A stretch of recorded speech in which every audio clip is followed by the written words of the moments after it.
بەیانیتان باش ڕۆژێکی باش دەست پێ بکەن بۆ هیوام کە ژیان ئاسایی بێتەوە لای هەمووان و تەواوی ئەو کار و چالاکیانەی کە ئەمڕۆتانوێ بیکەن بە وزەیەکی باشەوە بە تەندروستێکی باشەوە ئەنجامی بن. ئێمەش لەگەڵ هاوکارانم بڕگە و بابەتی تایبەتمان بۆ ئامادە کردوون تا لەم کاتژمێری بەیانیەدا پێشکەشیەوە بکەین. سەرتاش هەندێک لەو بابەتانە بەیەوە ئاشنا دەکەم و دواتریش گفتوگۆی زیاتری لەسەرەکەین. ئانیا ئەندریاس وەک کچە کوردێکی یاریزانی تایکواندۆ توانیوێتی لە زۆرینەی پاڵەوانێتیەکانی کوردستان پلەی یەکەم بەدەستبێنێت و خاوەنی پشتێنی ڕەشە لە یاریەکە وەک خۆشی دەڵێت ئامانجێتی بەشداری پاڵەوانێتیەکانی دەرەوەی عێراقیش بکات.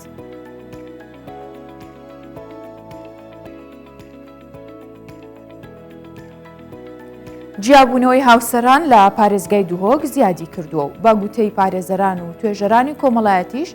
زیادبوونی ڕێژەی جیابوونەوەی هاوسەران چەندین هۆکاری هەیە. سەرەکی ترینیان تەکنەلۆژیایە.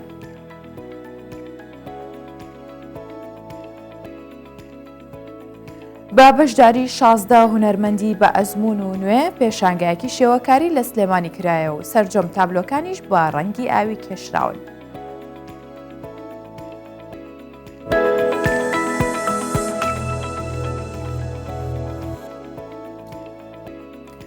کچێکی کورد توانیوێتی وەکو یاریزانێکی تایکواندۆ لە زۆربەی پاڵەوانێتیەکانی کوردستان پلەی یەکەم بەدەستبێنێ. لە تەمەنی 10 ساڵیەوە لە یانەیەکی کوردستان دەستی بە یاریکردن کردووە و دواتری ژەچێتە یانەیەک لە شاری بەختە. هەروەها توانیوێتی پشتێنی ڕەشیش بەدەستبێنێ. ئەم کچە ئامانجێتی کە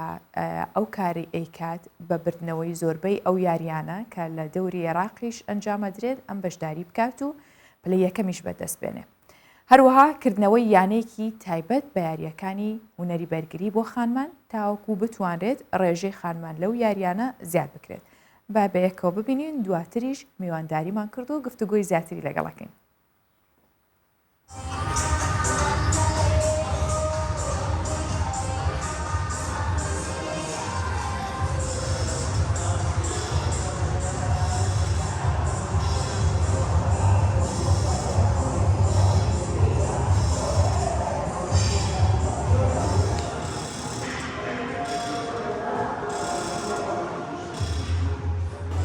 من ئانیام یاریزانی تایکواندۆ لە یانەی مەرکەز بەغداد لە شاری بەغداد.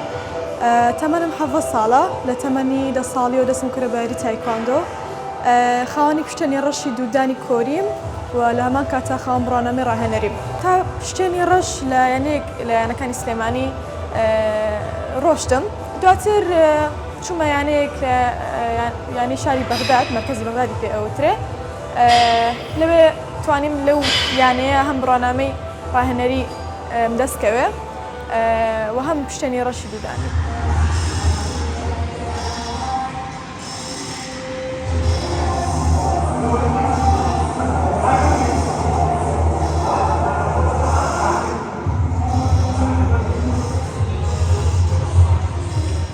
سەرەتا کە دەستم پێ کرد من هەر لە بچووکیمەوە یعنی بچووکتر لە تەمەنی 10 ساڵی حەزم بۆ هونەرە بەرگریەکان هەر بەگشتی نەکرد تایکواندۆ هەبووە. بەڵام ئێستا لە تەمەنی 10 ساڵیەوە دەستم پێ کردووە لە یەکێک لە یانەکانی شاری سلێمانی دەستم کرد بە مەشق و ڕاهێنان. سەرەتا کە دەستم پێ کرد ڕێگریەک هەبوو لەلایەن ماڵەوە. ئەویش لەبەر ئەو وێنەی کە وەریان گرتبوو لەسەر ئەم هونەرە بەرگریانە کە هەڵەتی گەشتێک هەبوو لە بینی خێزانەکان بۆ ئەم یاریانە. بەڵام ئێستا هەر چۆنە بێ دەستم پێ کرد و تام قۆناغە هاتم. یەکە بێکی پشتێنەکانم بڕی تاوەکو گەشتم بەم ئاستە و ئیشەڵا بۆ پێشتریش.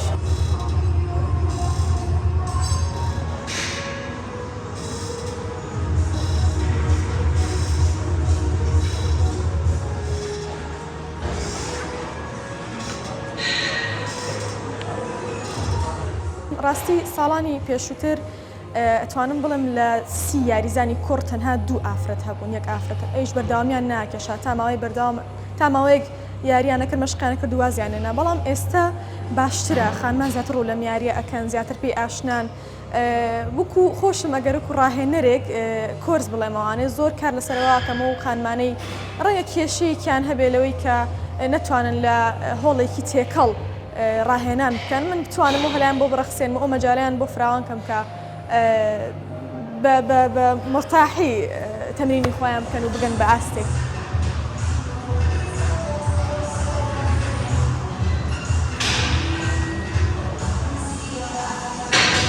Nokten, Çenegi, Nokten, Maki, Olgol, Maki, Sonnal, Mokçugi. بەڕاستی بێجگە لە من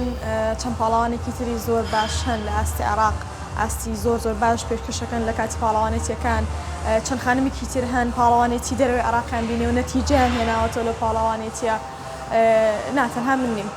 بە خۆشحاڵیەوە خانمی تر هەیە بەڵام کەمن. ئێمە ئەمانەوێ ئیش لەسەرەوە بکەین کە لە جیاتی 5-6 خانمێک لەسەر ئاستی عێراق ئاستێکی باشیان هەبێت و لە ئاستی پشتێنی ڕۆژ بەرەو سەرەوە بن ببێت بە ژمارەیەکی زۆر زیاتر لەوە هاوشانی کوڕەکان کە کوڕەکان ڕەنگە ئێمە 15-20 یاریزانی باشی کوڕمان هەبێت لە عێراقا کە ئاستی نێودەوڵەتی پێشکەشەکەن. حەزەکەین بە هەمان شێوە کچەکانیش بەو ژمارەیە بن بەو ڕادەیە بن.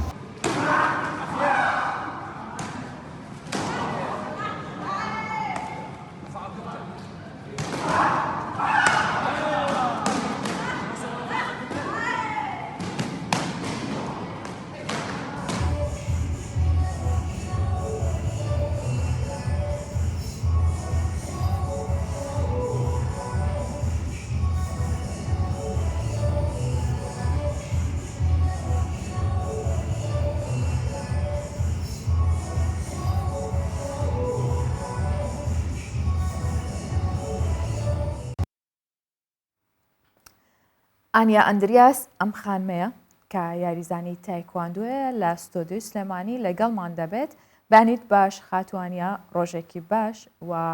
پڕوزەش دەست پێ بکەی لەگەڵ ئێمە.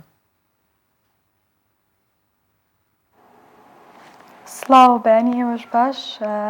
خات و هاژە پێم وابێ. بەڵێ سپاس بۆم دیدارە، سپاس بۆ تۆ، سپاس بۆ کوردستان 24. زۆر سپاس خاتوانیا. خاتوانیا ئێمە لە پاکێجەکە بینیمان هەندێک زانیاریمان بینی لەسەر ژیانی تۆ، بەڵام هێشتا کەمە تۆمحی زیاترمان هەیە لەوەی کە زیاتر خۆتمان پێ بناسێنی بزانین چەند ساڵە یاریاکەی ئامانجەکانی تۆ چییە، وەکو خانمێک زیاتر باسی خۆتمان بۆ بکە. بەڵێ من نزیکەی 7-8 ساڵەکە بێت یاری تایکواندۆکەم. سەرەتا لێکێک لە یانەکانی شاری سلێمانی بە ناوی یانەی سلێمانی دەستم کرد بە تایکواندۆ، دەستم کرد بە مەشق ڕاهێنان.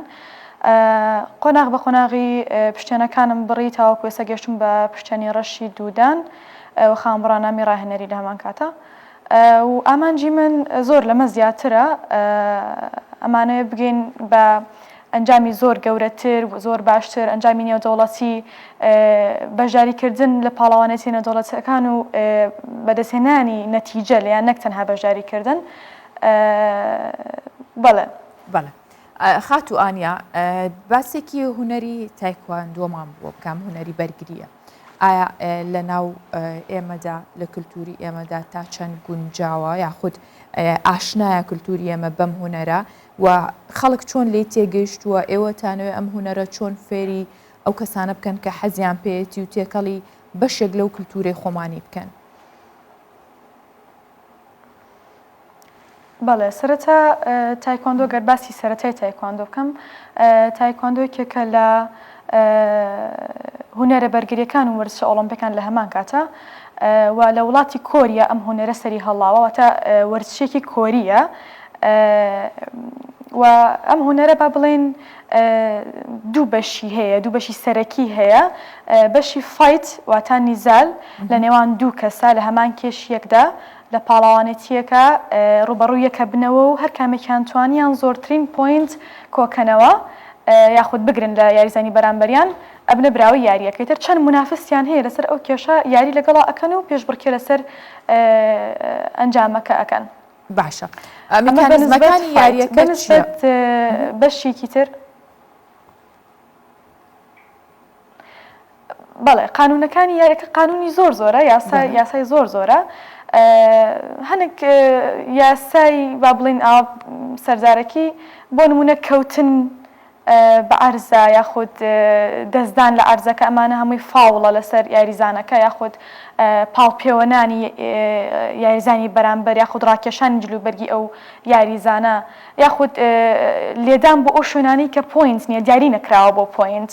ئەمانە یاساکانی یاریەکەن کەمێک لە یاساکانی ئەگەر نا یاسای تری هەیە. باشە خاتوانیا ئێستا ئێمازانین زۆر جار یۆگا کەسانێک بۆ دوورکەوتنەوە لە سترێسی لە ناخۆشی خەمۆکی هەموومانە پەنا بەنەبەر یۆگا یاخود وەرزش. هونەری تایکواندۆ زیاتر کێ پەناباتە بەری ئەمە تەنها بۆ ئەوەیە کە کەسەکە فێری بەرگریکردن بێ لە خودی خۆی یاخود شێوازی دیکەشی هەیە توانێت لەو ڕێگەیەوە کەمێک لە سترێسی و خەمۆکیەکانی بکات یان وەکو وەرزشکردنێک بۆ جەستێکی تەندروستیش بیکات. بەڵێ ئەکید سوودی تایکواندۆ یا هونەرە بەرگریەکان تەنها لەوەیە خۆی نبینێتەوە کە ئەو کەسە ببێ بە یاریزانیا ببێ بە پرۆفیشناڵ لەو یاریە و بەشداری پاڵەوانێتیەکان بکە. چەند سوودێکی تری هەیە لەوانە بڵێ ئەکید نەهێشتنی سترێسی ئەو کەسە بێگومان ئەگەر ئەو کەسە حەز و خولیای هەبێ بۆ ئەو یاریە ئەتوانێت سترێسی خۆی و جەنجاڵی ژیانی ڕۆژانی خۆی بە ئەو یاریە کەم کاتەوانێ و سوودی تریش زۆر زۆرە بێگومان فێربوونی هونەرێکی بەرگری بۆ ئەوەی لە هەر حاڵەتێکا تۆ بتوانی بەرگری لە خۆت بکەیت و سوودێکی تریشی ئەوەیە کە ئەو کەسانی کێشیان زۆرە ئەتوانن لە ڕێگەی تایکواندۆ هونەرە بەرگریەکان کێشیان بەشێکی زۆر تەندروستانە دابەزێنن. باشە خاتوانیا قورسە یاخود ئاسانە ئەگەر بتوێ خۆ فێریە و هونەرە بکەی فێری تایکواندۆ بیت ئەو جا فەرقی نییە بۆ کچ بێ کوڕ بێ ئەمە ئەستەمە یاخود ئاسانە؟ ڕاستی من ناتوان بڵم ئاسانە یاخود قورسە چونکە هیچ شتێک ئاسان نییە بەڵام ئەم هونەرەش ئەوە خورز نییە کە و بە تایبەتی بۆ ڕێگەزێک دیاری نەکراوە بە ئەوەش بڵێن کە هەنێک کە دەڵێن ئەم هونەرانە یاخود هونەری تایکواندۆ بۆ کوڕن زیاتر یاریکی کوڕانەیە بۆ کچ نابێت کچ توانای ئەوەی نییە ئەم جۆرە یاریانە بکات بەڵام خۆی بە پێچوانانی تایکواندۆ یا هونەرە بەرگریەکان تایبەت نەکراون بە ڕێگەزێک هەردووکیان زۆر بەباشی ئەتوانن بەرجەستەی هونەرەکە بکەن بەبێ کێشە. کەواتە تۆ باسێکی خۆتمان بۆ بکە بزانم تا چۆن توانیوتە بە ئاسانی هەموو ئەو قۆناغانە ببڕیت وەکو باست کرد قۆناغ بە قۆناغ بڕیوتە و تابوویتە خاوەنی ئەو پشتێنە و ئەتەوێ زیاتریش ببڕی. ئەمانە تا چەند بۆ تۆ ئەستەن بوون وەکو کچێک چونکە بمانەوە نەمانوێت لێرە ئەستەنگەکان هێشتا لە بەردەم ئافرەتان زۆرە. و تۆ وەکو خانمێک لەگەڵ ئەم هونەرە بەرگریەدا چەند تووشی ئەو ئاستەنگانە بوویتەوە؟ بەڵێ ئەکید منیش وەکو هەر خانمێکی تر بە تایبەتی سەرەتا کاتێ دەستم پێ کرد کۆمەڵێک بربەست هەبوون لەوانە ڕێگری خێزان با بڵین توانجی کۆمەلگا ئەم یاریارێکی کوڕانەیە بۆ تۆ نابێ یاخود خێزانەکەم ئەم یاریارێکی تونند و تیژە بەڵێ بربەست هەبوو بەڵامەتر لە دوای ئەوەی دەستم پێ کردەوە قۆناغ بە قۆناغی پشتێنەکان یاخود چالاکیەکان پاڵەوانێتیەکان لەبەری حەزی خۆمی لەگەڵا بوو ئەوەنە قورس نەبوو ئەتوانم بڵێم بۆ من چێژ بەخش بوو تەنانەت قورسی ڕێگەکەش. کەواتە ئێستا پلانت چییە؟ تەوێ ئەو قورسیانەی کە بڕیتە چی دیکە ببڕی چۆن ئەڕۆی بەرەو ئامانجەکانی دیکەت؟ بە دڵنیایی و پلان زۆر زۆرە ئێمە جارێ لە دەستپێکی تەمەنین بەڕاستی من تەمەنم هێشتا زۆری ماوە لە مەجای وەرزشیە یەکەم و گەورەترین پلانم کە لە داهاتوویەکی نزیکاوەیە کە بتوانم یانەیەک یاخود کورسێک بۆ خانمان تەرخان کەم تیا بتوانن ڕاهێنان بکەن چکە بەڕاستی هەنێک خانم هەیە پێیان خۆش نییە ئەمە کێشەیەکی شەخصیە ینی پێیان خۆش نییە لە یانەیەکی تێکەڵ ڕاهێنان بکەن بنەمێ ئەو کورسە یاخود ئەو مەجالە بۆ خانمان بکەمەوە کە بتوانن کورسی تایکواندۆ وەرگرن و بەرجەستەی هونەرەکە بکەن. باشە تۆ چۆن بەشداری پاڵەوانێتیەکانت کردووە بە تایبەت لەسەر ئاستی عێراق باستێکی ئەومان بۆ بکە و ئایا لە پلانتا هەیە بەو شێوەیە بەشدار بیت لە پاڵەوانێتی جیهانیەکانیشدا؟ بەڵێ بە دڵنیاییەوە ئێمە ئەگەر باسی پاڵەوانەتی ناوخۆ بکەم لەگەڵ یانەکانە لەگەڵ یانەکەما بەشداریم کردووە ئەکید پێش پاڵەوانێتی کۆمەڵە گەڕاهێنانی تایبەت بە پاڵەوانێتیەکە ئەکرێت دواتر بەشداری پاڵەوانێتەکە ئەکرێت بەپێ ئەوەی چەند منافست هەیە لەسەر ئەو کێشە یاریان لەگەڵاکێت و ڕکابەریەکەی لەسەر نازناوەکە و بێگومان پلانیەوەشم هەیە کە بەشداری پاڵەوانێتی نێودەوڵەتی یا دەرەکی بکەم نەک تەنها بەشداریکردن بەڵکو هێنانەوەی ئەنجامیش ئینشاءالله. باشە خاتوانیا ئەم جۆرە یاریانە یاخودەم هونەرانە تا چەند لە هەرێمی کوردستان گرنگی پێدەدرێت جا چ لەلایەن فێرخوازەکەەوە بێ و چ لەلایەن یانەکانیشەوە بێت؟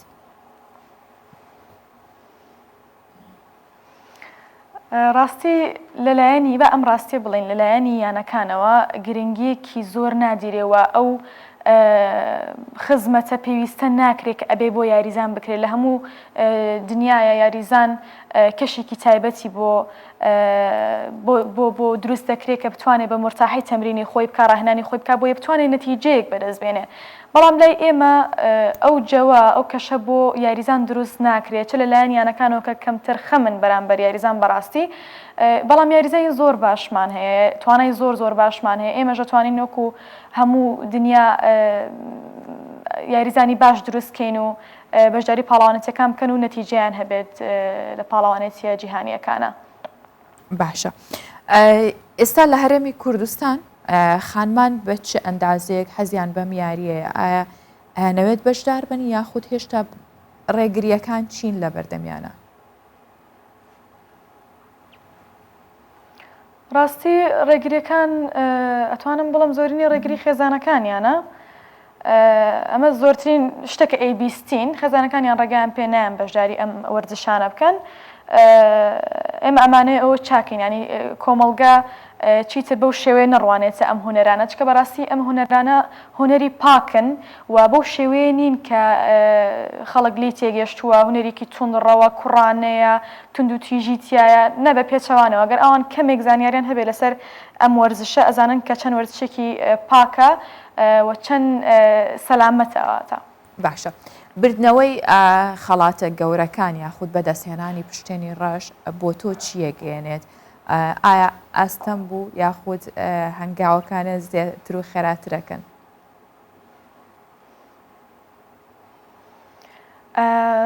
ڕاستی وەکوتم بڵێ هیچ کارێک ئاسان نییە بە تایبەتی لەم جۆرە وەرزشانەیە بەڵام بۆ من تەنانەت قورسی ڕێگەکەش وەکوتم چێژ بەخەش بوو بەڵام ئەکید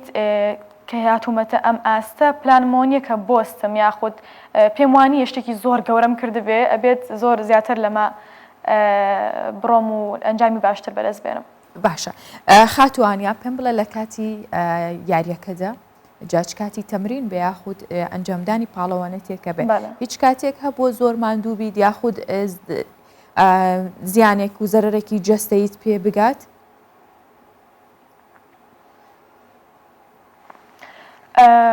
بەڵێ ڕاستی سێرکە هەموو وەرزشێک پێکانی تایە بەرکەوتنی تایە واتە ئەمە تەنها هونەرە بەرگریەکان ناگرێتەوە بگرە من ئەتوانم بڵم لە ئەو وەرزشەکانی کە بەرباون لە ناو خەڵکە پێکانی قورسم بینیەوە لە ناو تایکواندۆ و هونەرە بەرگریەکانە نەمبینیەوە بەڕاستی من کە چەند ساڵە یاریەکەم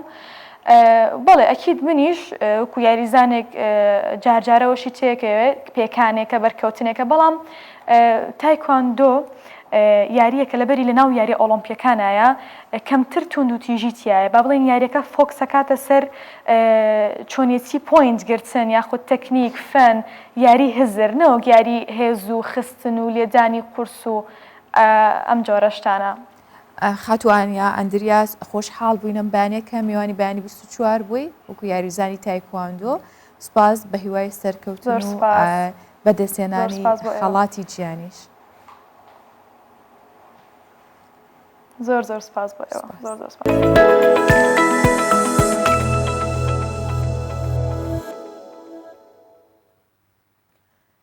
لە پارێزگای دوهۆک ڕێژەی جیابوونەوەی هاوسەران زۆر زیاد کردووە. دادگاکانیش زیادبوونی ئەم ڕێژەی جیابوونەوەی هاوسەران بە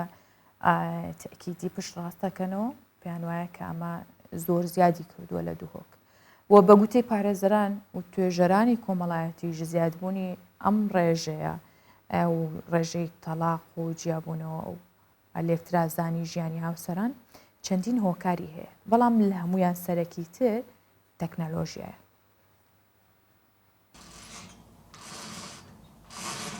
لەیلا ژنەکە باژارێ دهۆکەیە. Di temenê 16 saliyê de jiyana hevjîniyê pêk aniye. 15 salên hevjîniya wê bi êş û azar derbas bûn. Goberdewam, digel her 5 zarokên xwe tûşî eşkencedana cesteyî dibûn. هەندا داناتیە من ئەزا چمە نەخۆشخانێ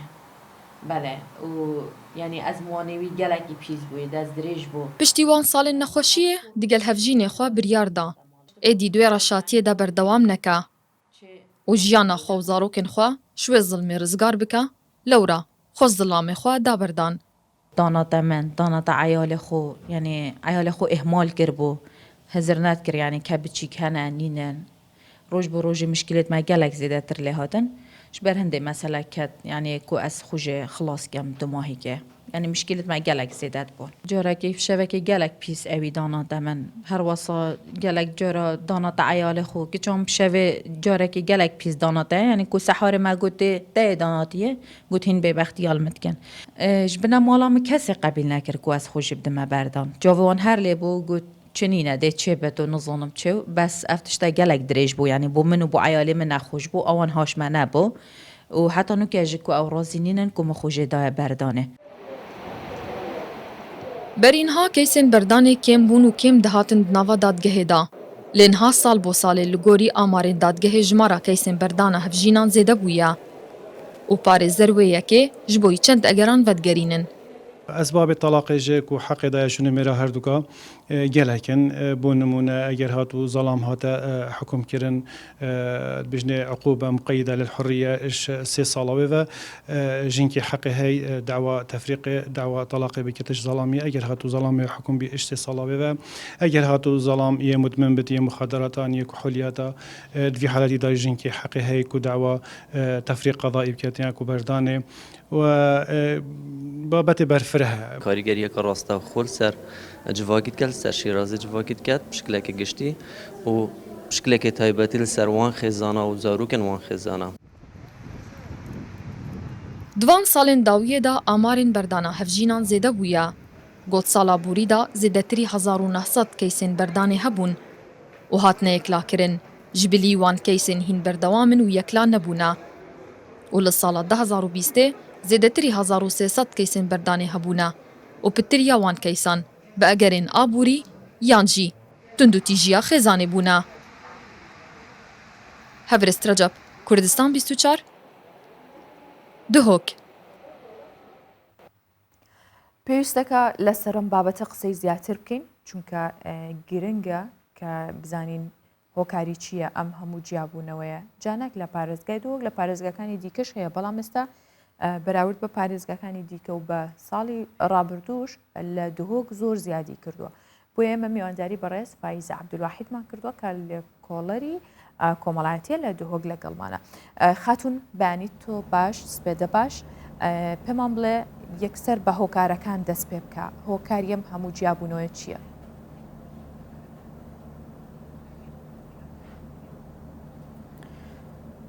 سپێدە باش بژیت ڕاستی بۆ سپێدێ بابەتت زەواجێدا باشتر بیت ئەم بەحس بکەین لێ ئەڤرۆکە ئارێشەکە geleka mezin e el dihokê peydad bîtin ev jêde cedabûna ji nomêra el dihokê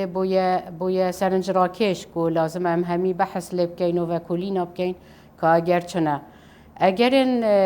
serekî ez dê bêjim gorankariyên komalatîne et nav parêzgeha dihokê da et mawekê gelekê Kurd da peyda bûn. Ev gorankariyet komalatî hindek caral hindek komalgeha 15 sal 16 sal divên el dihokê 9 sala da 2012-2011 ev gorînê komelgehî gelek peyda bûn et nav dihokê bixwe xwe da bajêrê dihokê. Zêdebûna xelkî çipênevêtin berawer dikein heker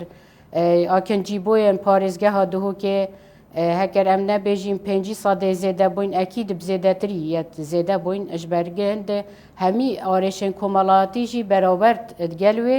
یەت زێدە بووین ئێکیشوانە جدابوونا ژنۆمێرایە ئەگەر بۆ چە gelek şûlat zivڕîtin şêwekê giştî em dêbêjin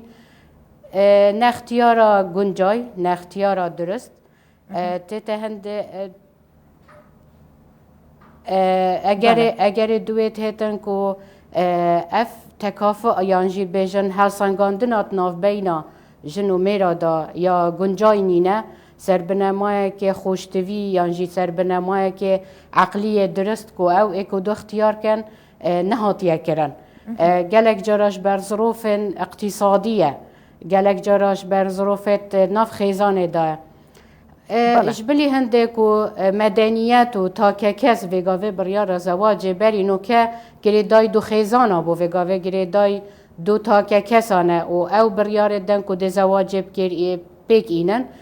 û heker em xwe muracaa ihsaiyatê nav mehkema dihûkê jî da bikein hemî gencin yê navbeyna temenê 20 heta 35 salî ne ewin evê hindek xewn û tewqeatê maziniş ê ku dût kirin piştî zewacê dê bere xudetê ew tewqeat û ew hizrên ji ê ku dût kirin naêne wicûdê ji ber hindê müsteet nînin jî çixû gorîkirina bikin yan tedhiyata bikin ku da ev hayata zewciya berdewam bîtin بەڵێ خات و فایزە ئەگەرێکی gelekê berçav jî kê heyî ku afiret پێم خۆشە بزانین باسیەوەت کرد کە گۆڕانکاری گەورەی کۆمەڵایەتی لە دووهۆک ڕوویداوە لەم چەند ساڵی دواییدا ئەو گۆڕانکاری کۆمەڵایەتیانە چییە؟ ئایا پەیوەستە بە دابوونەریت و کولتورەوە یاخود گۆڕانکاریەکان بەهۆی پێشکەوتنی سەردەمەوە وای لێ هاتووە؟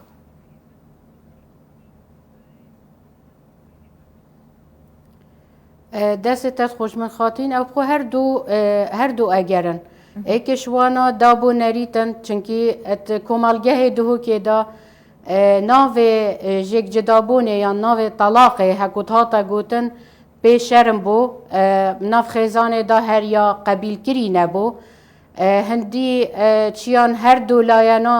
te'dayîl xwe kir çi jin bîtin çi zelan bît û çi pê nevêt bargîranî kete ser jinê hekût bêjin hemî kawdana da qebîl ketin û bijît bi xatira hindê bes navê telaqê neyête ser vêgavê ew reşembîriya peyda bûyt nav xelkekî da ku jiyan berhindê kevîtin ku tehemila vê stîgmayê biket yan jî vê axifna nexweş biketit nav komelgehî da vî navê nexweş biketin bi xatira hindê ku da jiyana xwe xweş ketin dabûnerîta pîçekê rolê xwe nemaye em dêşên bêjîn gelekê kêmbûy berçav ya kêmbûy pitir hez û şexsiyet û bîroboçonê takekesî ka wî îmanê biçe heye bête wicûdê ji bilî te rastî divêtin jî ev e bo mawekê dirêj e nav hemî komelgehê her sê parêzgeha da neyê dihokê ku sosyal medyayê jî dewrekê gelekê mazinê hey ev gencê tenê navbeyna 20 heta 35 saliyê hizrêt xwe bikin aya jiyana hevjîniyê berdkevîtin ew çend xwegorîkirinê biket çend xwe bikete qurban da ku ya berdewam bîtin vêrê ez bêjim gileyît kefte ser her du regeza ku et misteet nînin tenazulata bo yê ku du bikin hindek cara pêtiviya jiyana hevjîniyê helsengandineke yan mîzaneke her du taraf ragirin dê hind bînî tarafek ne berhevek û ragirîtin maytêkirina xêzana maytêkirina xêzana zelamî maytêkirina xêzana kiçê her du layan jî ku têlin xêzana mazin maytêkirinê jiyana wan da biketin ev jî egerekî gelekî yê berçav ku bête egerekê mazin bû cidabûnê astê rewşenbîrî astê rewşenbîriyê afiretê خات و فایزە پێت وانییە کە بوونی پەیمانگایەک یاخود ناوەندێک کە تەوعیەی زیاتر ڕێنمایی زیاتر بە گەنجەکان بدات بۆی کە بڕیار بدەن بۆ ژیانی هاوسەرگیری پێشەوەی کە بیانێ ئەو پرۆسەیە ئەنجام بن ئەمە نابێتە هۆیەوەی کە ئەو ڕێژەیە کەمتر بێتەوە ئایا لە کاتێکا کە دادگاکان دوو کەس ئەچنە دادگا زۆر جار هەبووە یاخود ئەبێت کە تەمەنیشیان نەگەشت بێتە 18 ساڵ مارە بکرێن و دواتر بە ڕێگەی جیاجیا ژیانی هاوسەری پێک بێنن بێ ئەوەی کە ئەو بەرپرسیارەتی قورسە هەڵگرن؟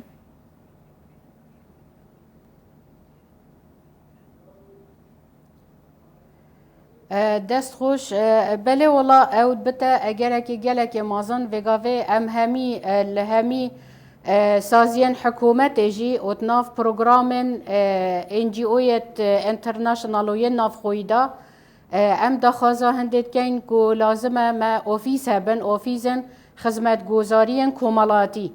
Ev ofîsên xizmetgozariyên komalatî ka çawa ewên tên ku dê dawa li mehkemêken ku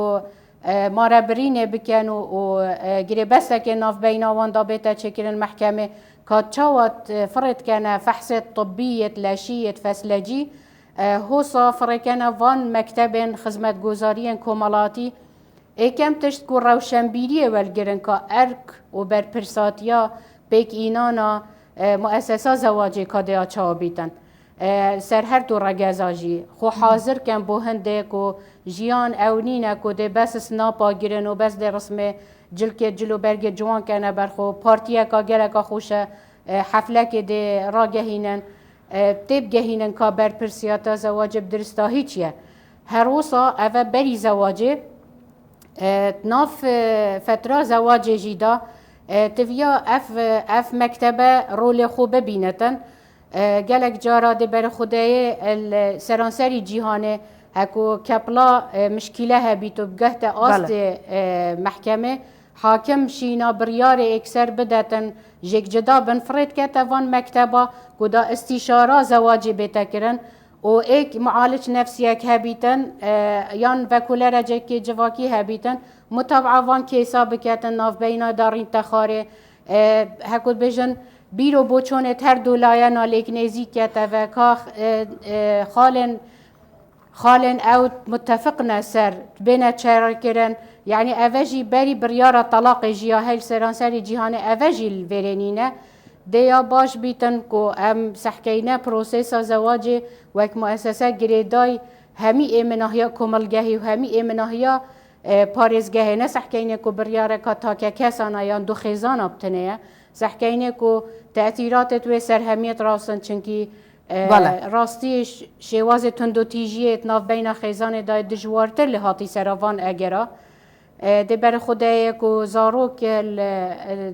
xaniyên çavdêriya komalatiyê zêdetir lê hêtin ji ber van egera hemî arêşên komelgehî girêdayî vê muessesa zewacê ne eger me ne cehet pêîna û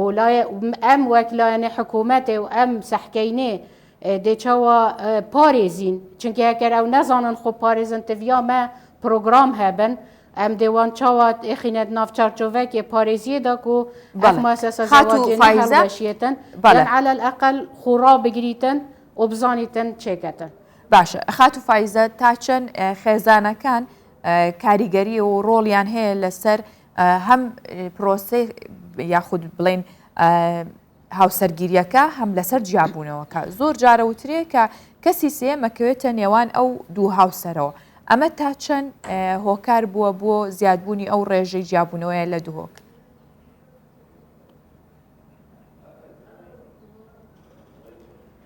براستی من ئیشارەت پێدا ئەvê gelek kartêkirneka mazinat muessesa zewacê da kirî ev dê jiyana hevjîniyê pêkînin temenekê gelekê nêzik ya yê genç yê biçîk بۆچی چونکی me em hemî zanîn عیلاقاتت seksî navbeyna her du cendera da naçê bîtin hebîtin îlek muessesa zewacê bîtin û vêgavê cehêlê me hemiya dîva sosyal medya li berdestê wana dîv vê vekirina ser komelgehê nîv dewletî yet agedarî gelek şûla bûn ku pêştir ehtimale agedar lê nebûn heza wana ku ev xerayîzet însanî bêne cêbecêkirin dirabîtin mecbûr bît muessesa zewacê pêkînetin ev temenê biçîk welêtket ku xêzana mezin maytêkirinê gelek biketin çunkî ev goreyî deybaba dê bêjin hêşta fama nebûyne هشتا عقل وانا هشتا باشی برهفنینه ده چاوا مشکلت خو حل کن او ده او ریکا خو هر دو کپل کود بچیکن و تمنی وای بچیکه و خبراوانا یا کمه ده ری دن خیزانت خو مای خود جیانا وانا بکن کسی باور ناکتن که احتمال نصیحتا دیگه اواز گلک حاجت کن بلکی ده ضرر الجیانا مکتن نکو ده فایده جیانا مکتن شهر دو طرفا جی و بس اتشم بیجم پتر طرف کچه و پتر گری دای که پتر گری دای خیزانا خویه حکم عاطفه گلک اپوانا و گری دای باور ناکتن که هر نصیحتا کاش مالا دی بابتت نه هر سنگینید که چند یا باش بی چند یا خراب بیتن خیزانا من نه هل وشید بلکو بنامایت و پیستر لبن دی ول گریتو دی پیکتن و اف مایتی کرن روش بروژه ادبتا شرخ کامازن ناف بین هر دو کپلادا کو نخوشتر لبه جیانا واناشینا بیتا آوا کرن نخوشتر لیتتن چه پینه جی هر دی بابک پتر لایانه طرف خود گرن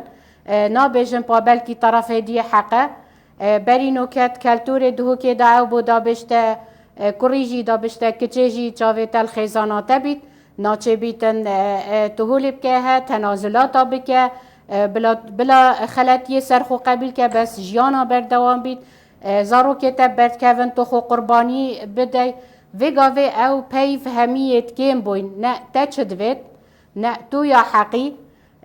عمل پشتوان تینه تو چه بریار بده او احتمال هندک جارا خو آخفنت کنه دوی وی کسی داره بله خاتو فایزه چه کچ بیت چکر بیت وی آخفنه بیجه باشه خاتو فایزه زور جار گنجانی اما ببیوی که ممارسه هیچ شتێکیان کردبێت لە ژیانە پێیان وایە کە زەواج دەواازەیەکە بۆی کە بتوانن لە دوای زەواجکردنەوە ممارەسەی خۆشیەکانی ژیان بکەن بە تایبەت خانمان هەستەکەن ئیتر لەکردنەوەی ئەو دەرگایە هەموو دەرگاکانی خۆشی ژیانیان بۆکرێتەوە. ئەمە تا چەند کاریگەری هەیە بۆەوەی کە دواتر ئەو ژیانە خەیاڵیەی کە لە مێشکی خۆیان وێنیان کردووە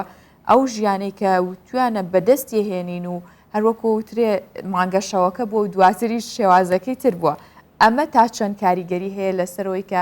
بەڵام کە ئەچێتە ژیانی واقعەوە شێوازێکی ترە و بەرپرسیارەتیە هەموو ئەمانە قورسە نەیبینیوە ئەو تەنها وێنای ژیانێکی خەیاڵی و جوان و فلم ئاسایی کردووە. ئەمە ئێوە چ کارێکەکەن بۆی کە لە گەنجەکانی بگێنن بەم شێوازەنیە هاوسەرگیری ڕاستە خۆشی خۆی هەیە بەڵام بەم جۆرەش مەسئولیەتی هەیە.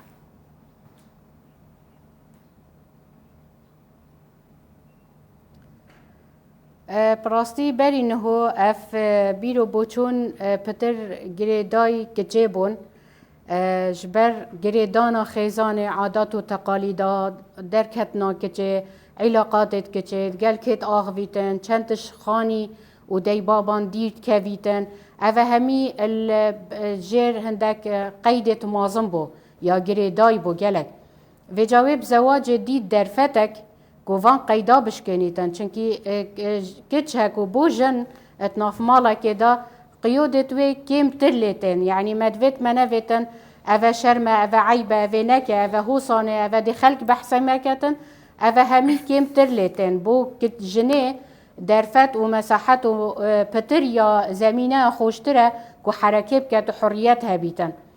اجبر هنده اتکوین دا ده بجین بری 10 سالانه گلک کوین حتی 15 ساله اوانا ریکب هفجینیه دید که ده استقلالیت نوع استقلالیت که والگریتن و گاوه هکو تو سحت که گنجت نوکه آن هندی من دیتین المحکمه امدگری نشتین خاره او پتر زواج دانن فرصت او خون و خیال هین اب دیکوراتا او خون و خیالت هین که بحیادک زوجی یا که ده بتا پرنسیسه که قصره که و گلک شوازک جوانی گلاس شوازک جوانی رسما شوازک جانی همی شکلیات زواجه در زواجه بتا در فتک بوانا اجبلی که اس نمجبورم بخینم یعنی اوه جمله کچه که عمره 19 سال من دید اس نمجبورم بخینم دا از خوب واسطینم دا جیان پیک بینم ده شیب کسکی کم او برپرسه من چفت جیان دا بوم بیند وکی تکتک یعنی که ده جیان بو من خوش کتن کر همان شوه ڕاست دەبارە خۆدا تێدە بخۆ کچێکە بنەماڵێکە باشینم وەسعی وانای مادیە باشە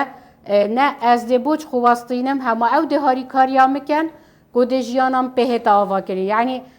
مع الأسف فيغا في اف بيرو بوچونت جنجت من ناف بين تمن 19 صالي حتى 30 صالي هو صحت كان زواجه فرصة الدانة يعني چه فرصة كا اقتصادي بي چه فرصة كا جريدانت كمالاتي بشكينيتن بس هميش ولا تفكيرات داد كان اجبلي كو اوا ام دي مؤسسة كا زواجه بكين بركو برپرسيات يا من نجاحتا في مؤسسة دا جلكه هو ناصح كان بله بجا وكي من قلتي لازم يعني ان جي او برنامج خو نه اخنا سر تندو تيجيات دجي آفرته بلکو تندو تيجيات ناف خيزانه دا پیداد بید اش هر دو را گزاوه بتر سحکن خدمت گذارین کمالاتی بو پشتوانا خيزانه و هر دو کپلا پیدا کن برنامج مید کمالاتی بگشتی تویا افبن اش نهوه و تویا ها هو صاحب سحکینه کاده چوا رو بروی گورانکاریم کمالاتی بین نکو ده رو بروی هنده بین که پشتی زواج قومی و پشتی مشاکل پیدا بوین هم دشنی که ده چوا چاره کن بلکو بری چه بیتن وکی وقایه که وکی پریفنشنه که هم بکن دانه قومی تن بله خاتو فايز عبدالواحد سپاس وكل كولاري كومالايتي لدوه كولغال مابوي سپاس بو زانياريا كانت سپاس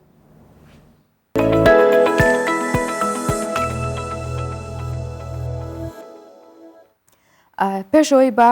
لەسەر بابەتێکی دیکە لەسەر بابەتی هوەری قسە بکەین هەرەوەندە بڵین کە کچان بزانن کە کاتێک ئەچنە پرۆسی هاوسەرگیریەوە یاخودەتانەوێ پیاوێک بێتە ژیانتانەوە وەکو هاوسەر هەڵی بژێرن بێگومانەوە قۆریەکەی علادینتان دەست نەکەوتووە و هەر کاتێ ویستان وەکو دێوەکە بێتە دەرەوە هەچیەکتان ویست بۆتان بکە ئەم شتە لە خەیاڵتان دەرکەن چونکە شتیوان نییە ئەگەر بتوێ ببیتە ئەو پاڵەوانە ئەگەر بتوێ ببیتەوەی کە هەموو شتێکت دەستکە تەنها خۆتەتوانی ببیتە پاڵەوانی خۆت ئەو ئەرکانە بکێشە ئەیتر ئەوەندە چاوەڕێەوە مەکە مێردەکەت ئەمە بۆ بکە ئەو دەواازە گەورەیە بۆ بکاتەوە کە تۆ وێنات کردووە چونکە شتیوان نییە هیچ مێردێک قۆریەکە علادین نییە خۆت ئەبێ ببی بە پاڵەوانی خۆت بابەتەکە زۆر هەڵەگرێت چونکە ئێستا گەنجان وا هەستەکەن کە هاوسەرگیری تر هەموو شتێکە و بەدەستهێنانی هەموو ئەو خۆشیانەیە کە ئەوێت بۆیە قسەمان لەسەر کرم بەیانە پێمان خۆش بوو کە لەسەر هاوسەرگیری قسە بکەین نەکە لەسەر جیابوونەوە بەڵامی تر هەندێک ڕاستی هەیە لەناو کۆمەڵگەدا حاشاڵ نەگرە و پێویستەکە قسەی لەسەرکەین ئێستا بابەتی دیکەشمان ئامادەیە با تۆزە لەم بابەتە بڕۆینە دەرەوە و بەیانیەکەمان زیاتر ڕەنگین بکەین و تۆزێک بیکەینەوە ئەویش باسیەوەتان بۆکەم کە بە بەشداری 16 هونەرمەندی بە ئەزمون و هونەرمەندی نوێش ئەوانەی کە ئێستا کاری هونەری دەکەن ناوەندی حەوت ڕەنگە پێشانگای هاوبەشی ڕەنگی ئاوی بۆ کردنەوە ئەوەی کەم پێشانگای شێوەکاری لە پێشانگەکانی دیکە جیا کردەوە ئەو بووکە سەرجەم تابلۆکان بە ڕەنگی ئاوی کێشرابوون و 22 تابلۆش نمایش کرابوون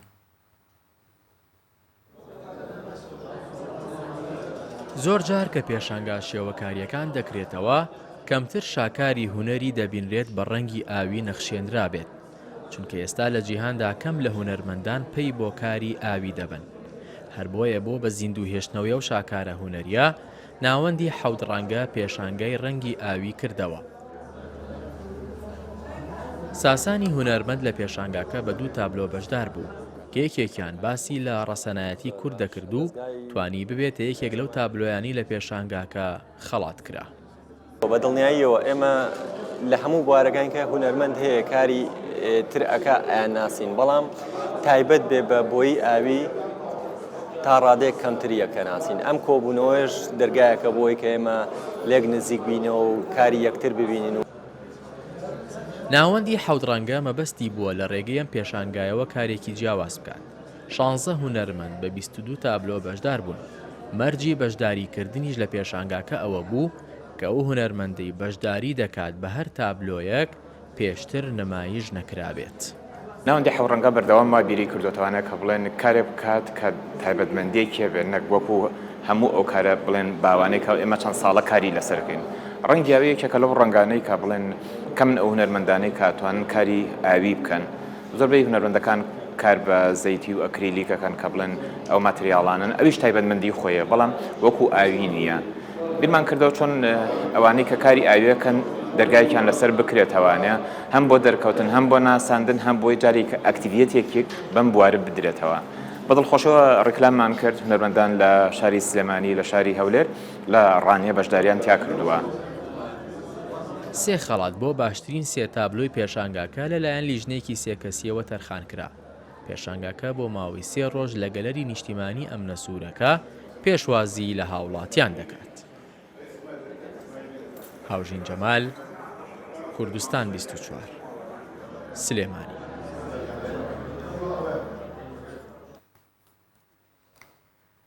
لە ئەنقەرەی پایتەختی تورکیا کافتریایەکی تایبەت هەیە کە پڕە لە قەوانی کۆن. خاوەن کافتریاکە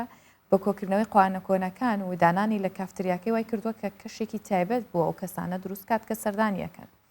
بە جۆرێک کاریگەری لەسەر بیرۆوەریەکانیان دانێت کە چێش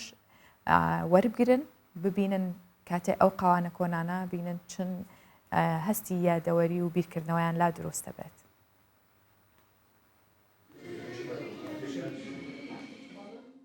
قاوەخانەیەکی کەلتوری پێچەوانەی دیمەنە پێشکەوتووەکانی سەردەمیانە و ژاوەژاوی دەرەوە و شەقامەکان میوانەکانی بۆنی و سەدەی پێشوو دەگەڕێنێتەوە. لە دیزایانی مێزەکانەوە بگرە تا ڕەسمە کۆنە هەڵواسراوەکان بە دیواری قاوەخانەکەوە جوانیەکی تایبەتی پێبەخشیوە.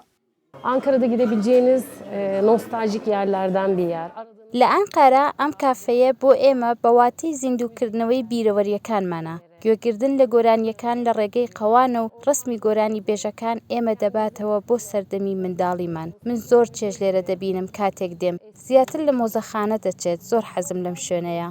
خاوەنی قاوەخانەکە پێشتر پیشەی چاکردنەوەی قەوان و ڕادیۆ بووە. بەڵام بە تێپەڕبوونی کات و پێشکەوتنی تەکنۆلۆژیا کارەکەی کەس دەبێ و ناچار شوێنکارەکەی بۆ قاوەخانە دەگۆڕێت. و بەشێکی زۆری ئامێرەکانیش بۆ ڕازاندنەوەی قاوەخانەکە بەکاردێنێت کە هەندێک لە قەوانەکانی بۆ نزیکەی سەدەیەک لەمە پێش دەگەڕێتەوە. بە گوتەی خاوەنی قاوەخانەکە یەکێک لە دیسکەکان گۆرانی کولسومی لەسرە و خۆشی زۆر گوێی بۆ دەگرێت.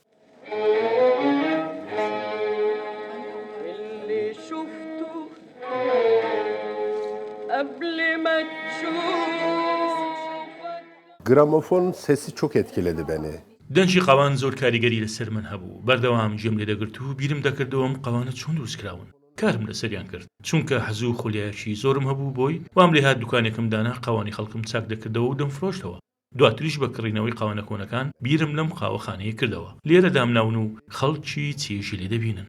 قەوان کە گرامافۆن یا فۆنۆگرافیشی پێدەگوترێت یەکێکە لە کۆنترین و نایابترین ئامێرەکانی دەنگ و میوزیک کە لە کۆتاییەکانی سەدەی هەژدا بەرهەم هێنراوە و بە جیهاندا بڵاو بووەتەوە و بە یەکەمین ئامێری پەخشی دەنگی میوزیک دادەنرێت. بەڵام ئێستا بووەتە بەشێک لە کاڵاکانی جوانکاری بۆ ڕازاندنەوەی بەشێک لە شوێنە گشتیەکان. ئەفسانە شامحەممەدی، کوردستان 24 ئەنکارا.